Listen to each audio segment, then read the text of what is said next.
Good Morning, Scott. morning. Hey, Dan, how are you? Well, let's see. Sometimes I feel like I'm in awe. Oh my. I have to say that I do hate the word awesome.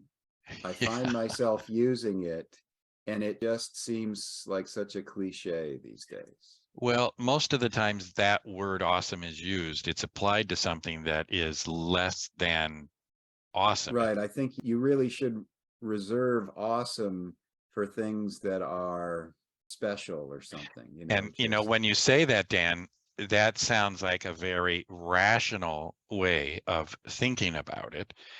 indeed. And this is the second book that you and I have read for the bookcase, Rationality, What It Is and Why It Matters by Steven Pinker.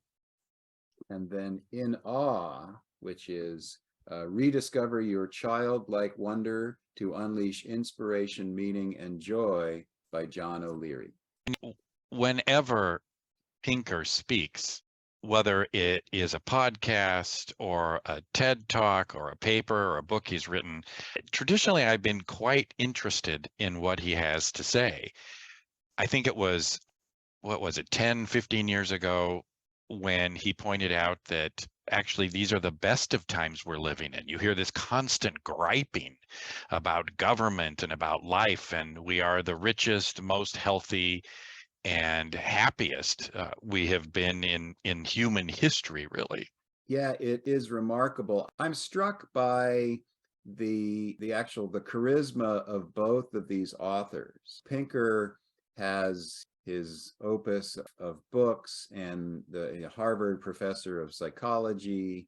And when he speaks, I've listened to lots of content and watched lots of videos with him, and he is so present and has such an encyclopedic grasp of his subject. I mean, it really is quite remarkable. And so his charisma can kind of carry a difficult book like this. And then you have this fella who, guess I can maybe spill the beans about him, but when he was 9 years old, he suffered a burn accident where he was burned over, I guess they said, I want to say over 100% of his body. Yeah. He tells his story and a number of other stories, and you want to be him. I mean, he just has such a font of positive takes and reframes on things. So the point is that the charisma of these guys kind of carries their books. And at the same time, they maybe occupy sort of these opposite poles that make you hungry for some common ground or middle ground. I think that's a really apt way of talking about and describing the two books. As the title implies, this is all about using your brain and reasoning through issues and concerns in order to be successful in life, both individually and as a culture. This is the antidote to when reason squelches joy and reality squelches joy. His stories really capture you, and I just have to think about memories of my two boys when they were young and were fascinated by a ladybug crawling on a leaf, that the two of us could sit and watch this for 10, 15, 20 minutes, and the questions that would come from this that I had no answer to and that were really missing the point anyway. They were completely absorbed and in awe of the world around them. And then over time, that sort of slowly dissipates and we become stuck in our way of seeing the world, perhaps, and aren't as awestruck by it. Yeah. And so as I was reading these books, because I am who I am, as I read almost every book I read, I wonder about the application to the field of mental health, behavioral health, addiction. Like, what lessons can we take away from the books? Hmm. a study that came out, it must be close to a year ago, that's really stuck in my mind. They asked clients who had dropped out of treatment why they had dropped out. And in addition to all the common reasons we know about, they added a third, which I'd not thought about before, but I had experienced many times. And that is, the clients said that they knew what they needed to do next, what steps they had to take. And it was clear to them that the therapist knew what steps needed to be taken, but neither of them could get the client to take the steps. This is what led to dropout. This sort of capitulation. We just give up in some way. And that's where the book In Awe, I think, has some value. It really is about reconnecting with that childlike sense of wonder for people who are in difficult circumstances. And I would say that in many instances of the people I've worked with over the years, that's a crucial, critical first step. Before people are in awe of the possibilities, change is really difficult. Yeah, I was struck by, I guess you'd call it a chapter in this book on hope, because I've heard you talk many times about the heart and soul of the original Heart and Soul of Change, and the chapter that's written by C.R. Snyder. Very good chapter. And it is. And he gives a little précis of that chapter, the pathways thinking and the agency thinking that's classic Snyder. And as I was reading that chapter, I was wondering about the rationality of hope. And if you're just playing the percentages, say with even like addiction, you don't have a great chance of being successful, at least maybe your first time in treatment. Is it rational to have hope when your chances aren't very good? Yeah. So that is so interesting, Dan, that you would bring that up, because I understand the position taken by Pinker in the book. I like it. It was the reason I went to college. My parents told me that the reason you go to college, at least the first 4 years, was to learn how to think and to think clearly, so you're making good decisions, etc. But I don't believe a word in it, in the sense that this is what's going to save us, given what you've just said. Many of the things that bind us together as a species and that move us forward, it seems to me, have very little to do with rational decision making. I think that Pinker would disagree with you, of course, because he's making an argument for rationality. And I think he would say that if you look at different measures like life expectancy, or people in poverty, or people killed by wars, that things are much, much, much better, and that it is, in essence, rationality that has led to that. I think he would also admit that correlation does not always imply causation. I agree with you that there is something missing there. There's not necessarily a direct line that connects rationality to these things. Let me give you an example of what I mean. And this is from the guy who developed what I think is perhaps an ultra-rational approach to conducting psychological care. Feedback-informed treatment really is about doing much of what Pinker, I think, values. For example, Yes. understanding the base rates, looking at impact, making small adjustments, running small randomized trials between a therapist and a client, and seeing what works and what doesn't work, and sticking with what does. One trend I've noticed, for example, on social media, is that statements about, say, the Dunning-Kruger effect, thinking that you are an expert in an area more than you actually are, and overestimating your knowledge and ability. What's amazing about that is, if we, in the US, divide it into two sides, both sides use that term to describe the other side. So to me, it seems that the call for rationality is not likely to lead to rational behavior, because at our core, humans are not. And much of human behavior is not guided. This is something deeply human. And rather, the circumstances need to be organized in a way that lead to the ends that Steven Pinker attributes to the rise in rationality. I think it's a bit of hubris to assume that all the progress of the last centuries is due to the rise of rationality.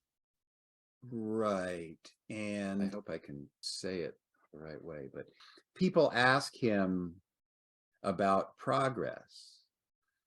And he's very clear to say, basically, the universe does not care that we make progress. The system doesn't work that way. I think he does believe that rationality is the way forward, but the universe doesn't really care whether humanity survives or not. Again, I think that we can think of regimes that have been ultra rational and deeply inhumane. And until rationality confronts this irrational side that's based on values and identity, I'm skeptical that this, which I deeply value, is likely to assume a central position or to live up to its promise. So I'm thinking about practical tips that you might take away from both of these books. And I do think that even though it's daunting, we haven't really talked about what is in here. Do that, Dan.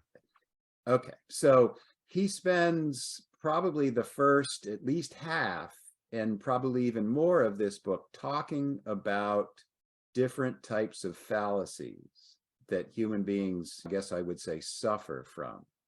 So things like the sunk cost fallacies, things like ignoring base rates, things like the gambler's fallacy, future discounting, stuff like that. These are common errors of judgment that we make. And I will say that a lot of that stuff is actually quite difficult. It's in essence confronting your own biases in a very kind of academic way that is, I found, quite difficult to get through. But I also feel like there was a payoff, because in the end, he does come around to talking about how rationality really does have benefits. So I won't disagree that rationality can be a good thing, but I don't see much evidence of it working in the main, even for people who have extended educations. To go to one of your examples, which is the sunken cost example, perfect one for that for me was first told in this little book called Rational Choice in an Uncertain World by one of my heroes, Robin Dawes. In there, he tells the example, if you go to a movie, you're sitting in the theater and the movie's not very good.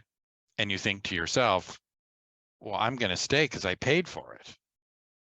Dawes would say how deeply irrational that is. And I get that up here. It is irrational because now you're in essence paying to stay in a bad movie. But more often than not, even knowing the fallacy doesn't change my behavior much. Right.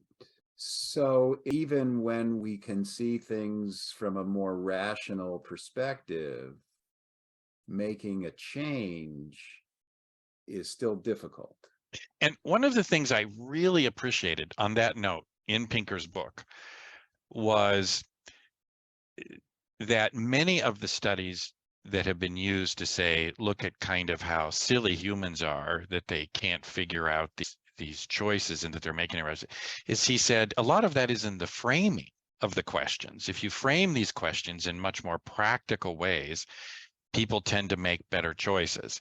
And I think this is my point. If what we're relying on is for us to look at the universe or in our world and make rational choices because we've been taught these 12 fallacies of reasoning, I have no hope for that at all. None. Right. I think that this has to be done in how we frame these questions and the system around us that guides our choices. So can I push back a little bit? Yeah. You and I certainly know how difficult it is for people to change, right?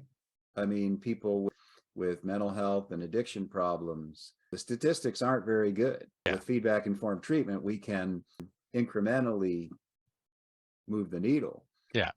But just because it's difficult to change an irrationality doesn't mean that it's not useful.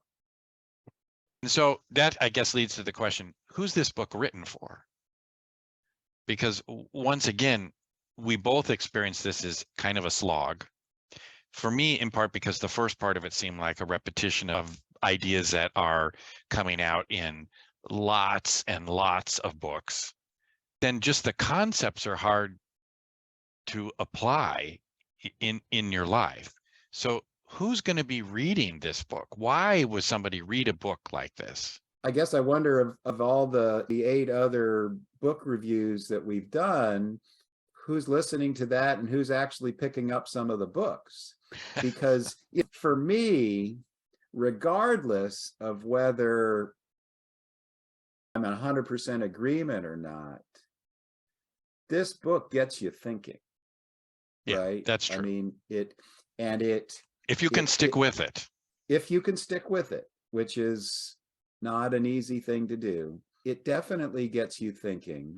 So Dan, maybe would it be the case then that instead of giving a thumbs up or a thumbs down about Pinker's book, that maybe a more useful way to think about this is how to read this book? Yes. I guess I would suggest if anybody is interested in reading it, and I do think it's a valuable book for sure, but that you should listen to there's some 30-minute podcasts on the BBC that's called Think with Pinker. And if that kind of stuff interests you, then pick it up. If it doesn't, it's a sunk cost thing. And he even says this in here, is that he always thought that if he started a book, he has to finish it. You don't have to finish this book if it's not speaking to you. So I would say that in addition to all the things both of the important things you've recommended here, that this is not a book to be read cover to cover in a week. Parts of it frustrated me. And for the first third of it, it angered me because I thought it was just a repeat of a lot of crap that had been said many times before, and it didn't get us over this hump that I've been preoccupied with about I weaponize these kinds of ideas and point at others. But if you take it over a month, read a bit, ponder it, listen to the podcast, which I think is a really excellent suggestion, then it starts to broaden out and engage others in this conversation. Now, by contrast, this is a book you could sit down and read in one sitting, really. There aren't any real difficult topics in here. Some of the steps he outlines, I think, are worth paying attention to. And here again, thinking in an extended fashion about each of the concepts. He poses 5 kinds of questions to help you recover that childlike sense of wonder and awe. And maybe it's reasonable to read a chapter and think about how this would be applied in your life, because the stories are they fill the room, these stories. And you might find it more difficult to see your spot if you've lived what many would call, say, a privileged life. I think I've done that. I've certainly had my traumatic experiences, but I didn't light myself on fire at the age of 9, and as a result lose all my fingers on my hands. Right. And have to learn how to write again. Now, part of the point of that, I suppose, is suck it up. Your life isn't as bad as it could be. I don't get that sense from him, that's why he's doing it. No, right. And I mean, he Definitely uses that story, but he doesn't beat you over the head with a cudgel No, about it, no. right? I Yeah, did it, so you yeah. can do it. It's No, it's not that kind of book. right. It isn't. This book, it's written in a very self-help kind of way. And my worry about books like this, and I don't know what to do to replace them, is they don't seem very helpful when you need the help. They seem terribly inspiring when you're sitting from a position of relative ease and happiness, reading, going, oh, this is brilliant. The masses should adopt it. What was your experience? Oh yeah, I very much feel that way. It's kind of like, for me anyway, it's kind of like mindfulness. It sounds really good when you're struggling, but if you don't practice it, if you don't integrate it into your life on a regular basis, even when things are going well, which is really hard to do for most of us, you're not going to be able to invoke it when you're in a crisis. Hmm. I do think things like gratitude lists and practices before bed, write down 3 things you're thankful. There's various ways to integrate this into day-to-day life that make it useful, but just reading through it once and think, oh, that was a great book, I'll do that. Probably not. There's no workbook associated with it. I don't think there's things at the end of the chapter that he Not really. No, recommends that learning. you No. do. So you would kind of have to do that on your own as you Yeah. read that book. Yeah. Well, Dan, I guess curiously, we are both recommending both of these books. I was just thinking about, if somebody asked me, who would you like to spend an hour with? Personally, I'd have a hard time trying to figure Deciding which one. if I could only spend an hour with one of them, who Yeah, would it be? that's a great way of putting it. Hmm. Luckily, we don't have to, because I really do think that these two books complement each other strangely, because they are Yes. so very different. Yes. But they speak to two very important aspects: the hope dimension that you mentioned earlier, and then really attending to the statistical nature of life and how being aware of that can improve our lives and well-being. Agreed. Thanks, Dan. Thank you, Scott.